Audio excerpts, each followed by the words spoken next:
వికారాబాద్లో MLC పట్నం Mahender BRS MLA Yadaiah మధ్య తీవ్ర వాగ్వాదం నెలకొంది. వికారాబాద్ జెడ్పీ భవన ప్రారంభోత్సవ కార్యక్రమంలో ఇరువురి మధ్య గొడవ జరిగింది. అసంపూర్తిగా ఉన్న భవనం ఎలా ప్రారంభిస్తారని బీఆర్ఎస్ ఎమ్మెల్యే యాదయ్య పట్నం మహేందర్ రెడ్డిని ప్రశ్నించారు. అప్పుడు అదే వేదికపై ఉన్న పట్నం మహేందర్ రెడ్డి ఏం మాట్లాడుతున్నావు అంటూ యాదయ్యను అడ్డుకున్నారు. అందుకు ఆయన మేం మాట్లాడవద్దా అంటూ కౌంటర్ ఇచ్చారు. ఇరువురి మధ్య మాట పెరిగింది. ఈ క్రమంలో స్పీకర్ గడ్డం ప్రసాద్ జోక్యం చేసుకుని వివాదానికి ఫుల్ స్టాప్ పెట్టారు. ఆ కాగితం ఏందో మీరు రాసుకున్నారు, రాసుకొని మీరే కాంట్రాక్ట్ చేసి మీరే చేసి ఒకసారి మాకు అరే ప్రసాద్ అని చెప్పినావు కదా, నన్ను కట్టించాడు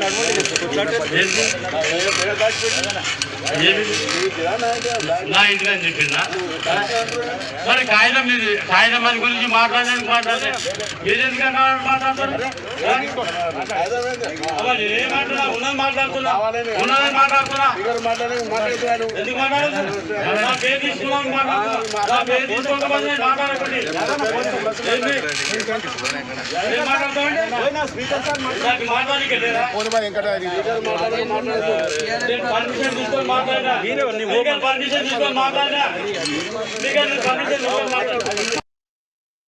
ఈ జిల్లా పరిషత్ బిల్డింగ్కు కాగితం మాత్రం ఇచ్చింది, 10 కోట్ల రూపాయలు ఇస్తామని చెప్పేసి.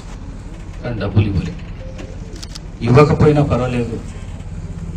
మరి శ్రీమతి సునీత మహేందర్ రెడ్డి గారు చొరవ తీసుకొని జిల్లా పరిషత్ ప్రాదేశిక మెంబర్లకు రావాల్సిన డబ్బులు వారిని రిక్వెస్ట్ చేసి 5 కోట్ల రూపాయలు జనరల్ ఫండ్కి తీసుకొని ఇవాళ ఈ బిల్డింగ్ ఒక రూపురేఖలు దిద్దుకునే విధంగా వారి చొరవతో ఇవాళ ఆ బిల్డింగ్ తయారైంది. మరి కాళయాదన్న 3 సార్లు ఎమ్మెల్యే ఉన్నాడు.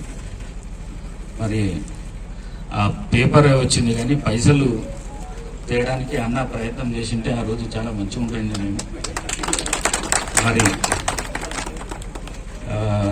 ఇప్పుడు ఆ బాధ్యత నా మీద దొబ్బేసిండు. తప్పకుండా ఈ అసంపూర్తిగా ఉన్న బిల్డింగ్ ఏదైతే ఉన్నదో ఆ బిల్డింగ్ను అతి తొందరలో ముఖ్యమంత్రి గారి ఆశీస్సుల మేరకు తప్పకుండా మిగతా ఫండ్లన్నీ తీసుకొని వచ్చేసి ఆ బిల్డింగ్ కంప్లీట్ చేసి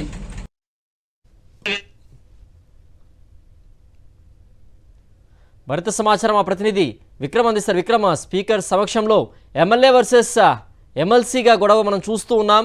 ఈ గొడవకు సంబంధించిన పూర్తి అప్డేట్స్ ఏంటి విక్రమ్? సిద్ధు, వికారాబాద్ జిల్లా పరిషత్ నూతన భవన ప్రారంభోత్సవ కార్యక్రమం ఈ రోజు జరిగింది. ఈ కార్యక్రమంలో అసంపూర్తిగా ఉన్న భవనాన్ని ప్రారంభించారని చెప్పి, అదేవిధంగా గత ప్రభుత్వం కేవలం 10 కోట్ల రూపాయలు ఇచ్చి కాగితం మాత్రమే ఇచ్చింది, నిధులు ఇవ్వలేదు అంటూ మాట్లాడడంతో దాన్ని యాదయ్య అడ్డుకునే ప్రయత్నం చేశారు. యాదయ్య మాట్లాడుతుండగా మేము మాట్లాడవద్దా అంటూ తిరిగి కౌంటర్ ఇచ్చిన పరిస్థితి ఉంది. అదేవిధంగా పట్నం మహేందర్ రెడ్డి యాదయ్య మధ్య కొంత వాగ్వాదం అయితే చోటు చేసుకుంది. ఈ వివాదం బీఆర్ఎస్ వర్సెస్ కాంగ్రెస్ అన్నట్టుగానే సాగిందని చెప్పుకోవచ్చు. గత బీఆర్ఎస్ ప్రభుత్వం 10 కోట్ల రూపాయల కాగితం ఇచ్చింది విడుదల చేస్తున్నట్టు తప్ప నిధులు మంజూరు చేయలేదు అని చెప్పే ఉద్దేశం అయితే అక్కడ స్పష్టంగా కనిపించినట్టు తెలుస్తుంది. అయితే ఈ పనులు భవనం అసంపూర్తిగా ఉన్న భవనాన్ని ప్రారంభించడం ఏంటి, తర్వాత ప్రారంభించే ఉండేది అని చెప్పి యాదయ్య అభిప్రాయం వ్యక్తం చేసింది. దీంతో మహేందర్ రెడ్డికి యాదయ్యకు మధ్య కొంత వాగ్వాదము మాటల యుద్ధం అయితే కొనసాగినట్లు స్పష్టంగా కనిపిస్తుంది. ఓకే విక్రమ్.